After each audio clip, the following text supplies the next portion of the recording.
What's up guys, my name is Daniel Chi, this is Southpaw Malaysia, and we're bringing you the very first episode of Fight News.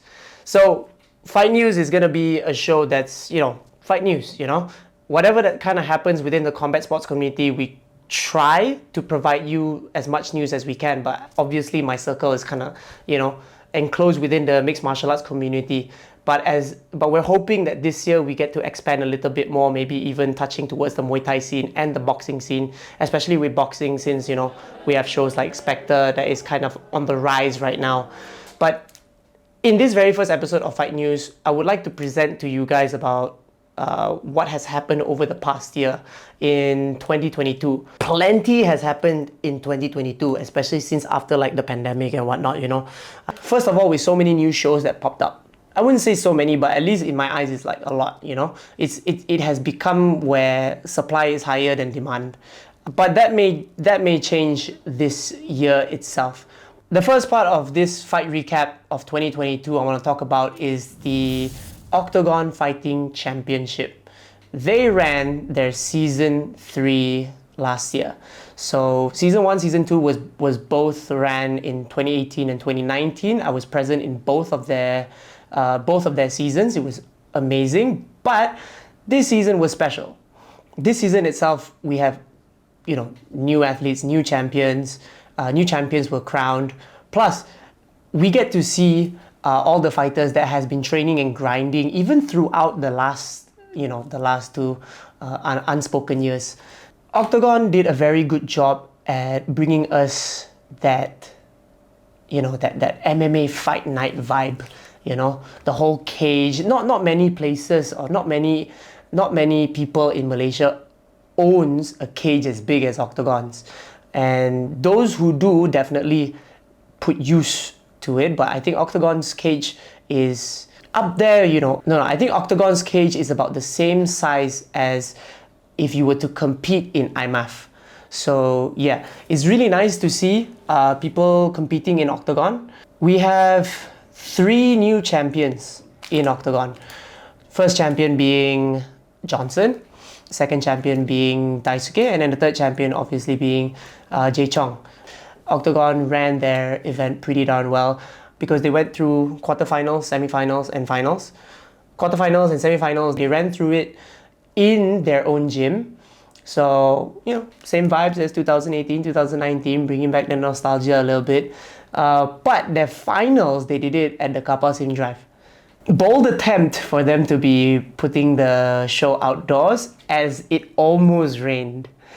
A short little story about the whole rain thing is that one of our producers and editors, shout out to Ryan, he had the idea to, I don't know how you say it, but do a ritual. That ritual was to draw a turtle on a piece of paper and then burn it. We didn't have paper, so we used tissue. So we burnt, and the logic behind it is that, not the logic, and the story behind it is that when Sunway University production students or creative students, they want to do a shoot and they think it's about to rain, they do this ritual, and then for some reason it doesn't rain. I thought it was complete bullshit, but I still did it anyways because I thought better than nothing. After burning it, no rain. Hallelujah. Like we wrote down the time, we want no rain from this specific time to midnight. After midnight, it started pouring. Serious. Ringo, I can charge you for that, Cut that one. Okay guys, moving on to the next topic. I want to talk about the new shows that popped up. One of them wasn't really a new show, was a returning show. It was EFN, Elite's Fight Night. Elite's Fight Night, they ran through 2 shows before this, but I'm unsure about which years they ran their fight nights. But they ran 2 fight nights last year. So they ran with Elites 3.0 and Elites 4.0 for their fight nights. Very nice to see more and more people making shows, creating platforms for like newcomers to try out, to try fighting, so that newcomers don't have that pressures. Like if newcomers, they go over to Octagon, it's all gonna be killers there. So it's like no chance, Or like if they go over to like places like Ultimate Beatdown. Yeah, Ultimate Beatdown is a very newcomer friendly place as well. I recommend if you are a newcomer, you should register for Ultimate Beatdown. but there's still a risk of facing somebody very, very experienced. So a smaller shows like Elite's Fight Night, although they will be growing a little bit bigger this year and the years to come, it was a great opportunity, and they're making another show coming up, and I'll get to that later on. Another new show that I want to highlight is actually Malaysia Fight League, MFL. So MFL, they came from the group that brought you MGL, Malaysia Grappling League, and they did something very unique. They brought the Karate Combat Ring, or the concept of Karate Combat Ring. I don't think it's exactly the same, or if it's the same, do correct me. But either way, at first I was really skeptical, but you know what? It grows on me. And seeing even Karate Combat when they first begin, like the actual Karate Combat, when they first begin, everybody thought it was going to be a gimmick, you know, it's not going to work out. But look at them now. They're doing really well. They got a lot of great fighters fighting in there. I think maybe the same thing can happen for Malaysian Fight League as well. My first initial skepticism was when they wanted to do mixed martial arts in there, because I felt like it could be grappling heavy, grappling favored, I would say, because of the slanted walls. You know, the moment somebody gets onto the wall, it's going to be instant takedown, and then to get up from there may be very difficult. But again, it's only been 2 events. Maybe there's a different meta behind the Karate Combat the Karate Combat Ring when it comes to mixed martial arts. There's only time for them to figure out. Next up, I want to talk about would be Ultimate Beatdown. Ultimate Beatdown has been unstoppable, I would say. Yeah, they just run through the events. But it's nice that they could do the events so easily, because the guys who run Ultimate Beatdown, they also have access to the Coliseum gym.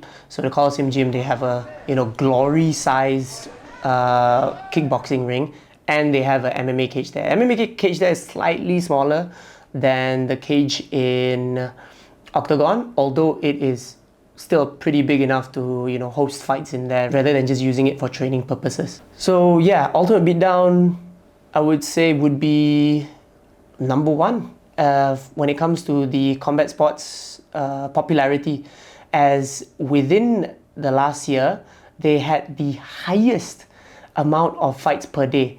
I don't really remember like exactly the exact amount of fights they had in that day, but it's easily above 70. Brings back the vibes. It was supposed to be over 100 if I'm not wrong. I think it was supposed to be over 100, but there was like quite a number of pullouts during that night.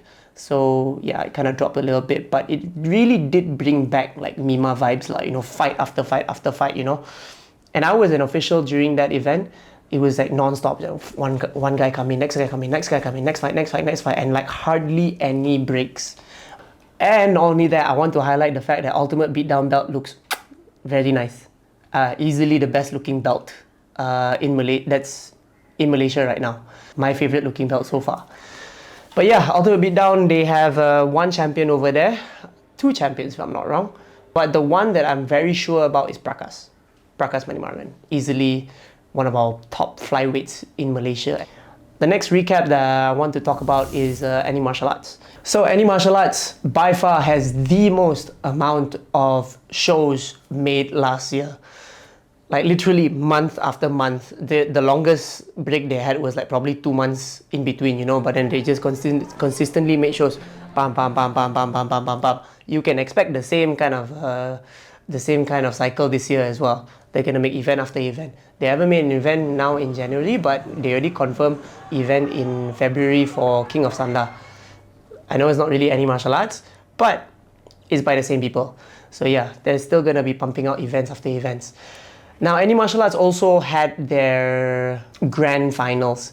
Now, the grand finals was, quite fun if you ask me. They booked a beautiful venue, and then they just had the fights right there. They had put the ring right in the middle of a ballroom. It looked like a wedding hall of a ballroom, but it worked. The only issues that happened during that night was the power outage. But that's not the fault of AMA, that's the fault of the guys who actually owns the venue, because they had a lot of like power trips and whatnot. But I would say the grand finals ran pretty good, and in the end we got our champions. So plenty of great new talents as well. So the Any Martial Arts Grand Finals was a great experience, I would say. But that's about it, guys. That's about, a brief recap on what has happened in the past 2022. Can't really get into so much details about it. But you know what? With this year, 2023, I want to be a bit more detailed with every single fight event that has happened or that will happen. All right. So this will be it for the recap, and then we're gonna post another video for the fight news itself, where we're gonna talk about what is to expect this year at the very least, or the nearest future until more news come out lah. Okay. So do subscribe to us to keep up to date with the fight news. But here at Southpaw Malaysia, we're also going to be bringing you more content. So we got a few more content lining up. We're not going to talk about it so much, huh? Keep it as a surprise for now, lah, huh? Alright, so stay tuned, guys. Do subscribe for more content, alright?